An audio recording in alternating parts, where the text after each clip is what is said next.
Gods and goddesses in training, welcome back to the channel. It is Uncle Makara, back from the gym.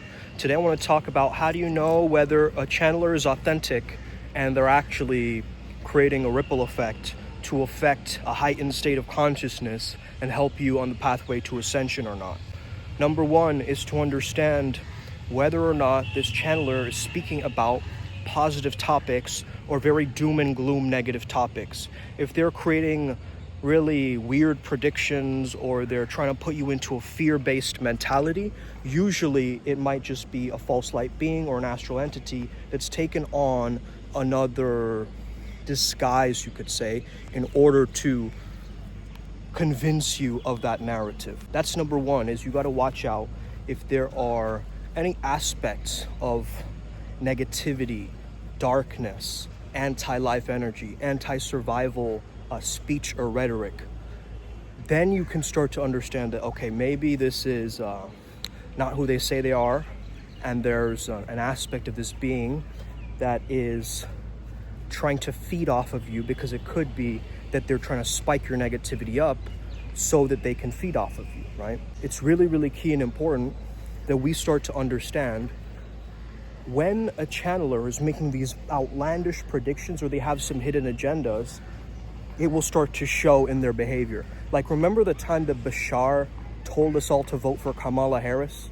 Do you guys remember that? Like, that is an example of how channelers can sometimes weave in their own internal insights as a channel. Now, channeling is a skill set, and we shouldn't conflate it or confuse it with actual wisdom. There's actual wisdom, and then there's channeling or psychic ability or psychic mediumship, which is a completely different thing altogether, okay?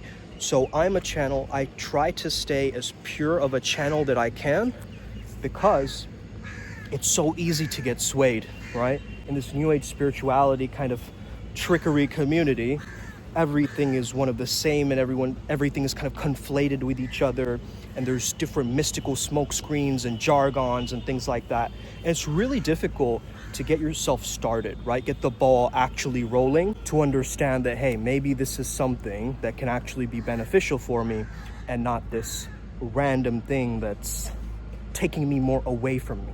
So the third thing is, if a channel, if a practitioner, if a healer is telling you to constantly seek outside of yourself, they're disempowering you. They're not telling you that you can be the healer, you can be the channel, you can do what this other person is doing instead of constantly relying upon them. You know, I once had a conversation with an old client of mine, and she downloaded some Astro Talk or some kind of weird app, right? Where she talks to psychic channels and, you know, mediums and stuff like this. Now, when I started to recognize this, I told her, like, look, this guy might be an inauthentic channel. This guy might be an inauthentic psychic, right? Because they keep looking for the points in where you are weak, where you are vulnerable. They find the weak spots in an individual. And there's a lot of channels also that may have been taken over by certain entities. I watch them all the time, okay? I see some of them on YouTube. And you hear them speak, and it's like a whoa. You feel this heaviness, right? You feel this sudden heaviness in your chest. And this is actually very, very big names in the spirituality industry too, right? You might think that, oh, they're the next second coming of Christ. They're an ascended master in a new form, right? But then their rhetoric is just like dark or like manipulative or conceited or like this weird, you know, grandiosity to it. And you're like, I don't know, man, you know? That doesn't really ring true with me. So I try to stay as neutral, as unfiltered as possible. And I also recommend all the adepts to listen to the channelings with detachment, discernment, and self-empowerment. So never try to take yourself away from your own experience. Really come back to, how is this helping me? How is this serving me? And how can this impact others? Now, the next thing to understand about channeling, and when I first got started, I got really confused as to where these energies were coming from, right? So the number one thing to understand is, if you want to get rid of certain negative beings, you have to get really good at speaking and creating your existence from your voice, your communication, because your words are spells. That's why they call it spelling. So you got to understand how to speak in such a way, a certain tonality that dispels these negative frequencies around you, okay? Now, staying in a positive high vibration will automatically keep these negative beings away from you, because they get the ick from that, right? They get grossed out by that.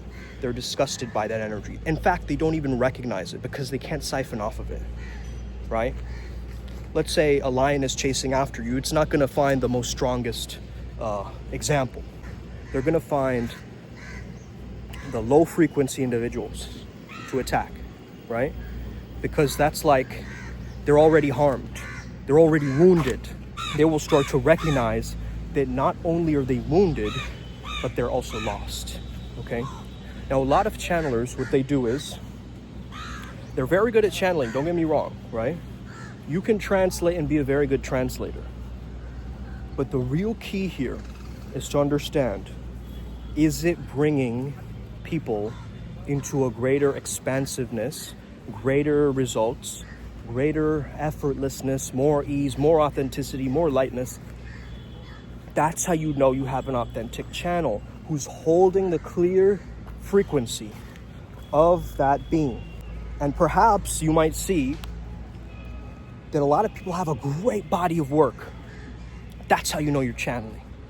If you can have endless creativity, you can keep writing books and books and books, or you can start a creative project and just do one after another, after another, after another, and you find ways to just tap in, and you have your own sense of codes of what inspires you, what moves you, you understand yourself.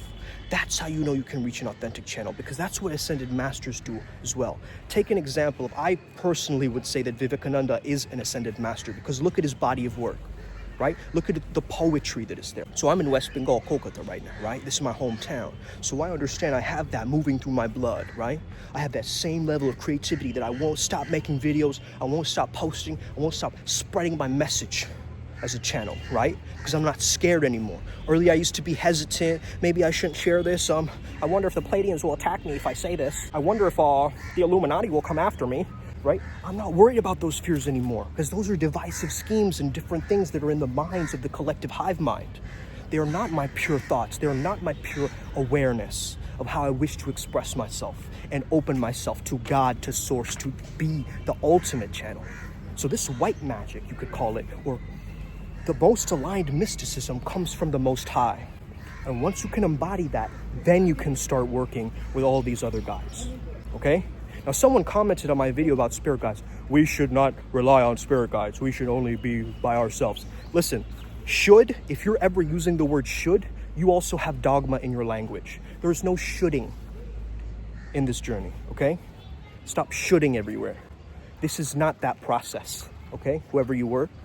You've got to understand, once you are powerful yourself, yes, you will have divine reflections, different fractals of these guides showing up in your psyche. Now, whether they're the authentic transmission of that guide, you will only know through your intuitive capacities and your capabilities of understanding that, okay, I'm getting better at this skill of being more intuitive, or tapping into my skill set, right? So you're going to have to learn this the hard way by actually practicing and doing it. If you read like 700 articles, okay, about it, and don't take any action on any form of channeling, then you're just spinning your own wheels, okay? Just try something, try anything. You can try writing it down. You can try freestyle rap. I love freestyle rap. But again, this is something that I've primed from a very young age. At 9 years old, I would freestyle rap. As I'm walking through the park, I cannot find the spark inside of my mind. I know the tree bark, I'm barking like a dog. I know that I'm the God, I know that I'm the force behind it all. I'm Gothic, cause you know that I want to be a prophet, want to be the consciousness that starts to ponder every single moment. I just have the consciousness to be the one to interact the banda with my mala, banda with my moolah, Dara in the Sara, Kara in the Bara. I am like Neo, you could call me Wonder, kind of like the one from Jet Li. I'm the sun, the one that caused the fire. I am not the eye of the storm, I am the rider. I am Ghost Rider, right? It's just simple for me, because I've done it since this very young age, so I can just tap in like that instantly, because my mind works at that sharp capacity, right? But then think about all of the nights where I had a weird freestyle in the back of my head that I couldn't properly express. a night where I was channeling and my ego was getting distorted and getting in the way. You guys don't see all of that, right? You guys just see the version of myself that I'm portraying and showing you guys on these videos, but you don't see the behind the scenes. That's the adepts, right? The adepts get to see the behind the scenes and what is actually going on, right? They followed my process. They understand that there is some code here that if I understand this, if I move with this spaceship, I'm gonna reach somewhere epic. And this is the journey. I'm back in the gym again. I'm feeling healthy. This is our ascension process. We are Primal Sutra. Let's get it. Upward spiral, gang. May we never be the same again. So if you're a future channel, if you're an ascended master listening to this, I want you to start out-creating everybody. Out-create everybody that you know, okay? Put it in there. Lock in. Do the work. Share it. Like, how are you so productive? How are you getting so many things done? I'm not. I'm just me. I'm in my beingness. You see what I'm saying? So don't try to justify it. Don't try to prove it to others. Don't try to even prove it to yourself. Just be you, be aligned, and move forward in this craft, knowing that there are authentic guides and other people who can possibly guide you towards your best excellence, okay? So having said that, I'm going to stop walking in the sun for a bit, though I am getting that serotonin, and it feels really good, okay? Having said that, I hope you guys have an incredible rest of your day. May the flow be with you. May you never be the same again. Hit that like and subscribe button. You already know what it is. We are the Upward Spiral Gang. Primal Sutra, you already know what it is. There's a kitty cat behind me over there. Let's get it. Upward Spiral Gang, gang, gang. Boom.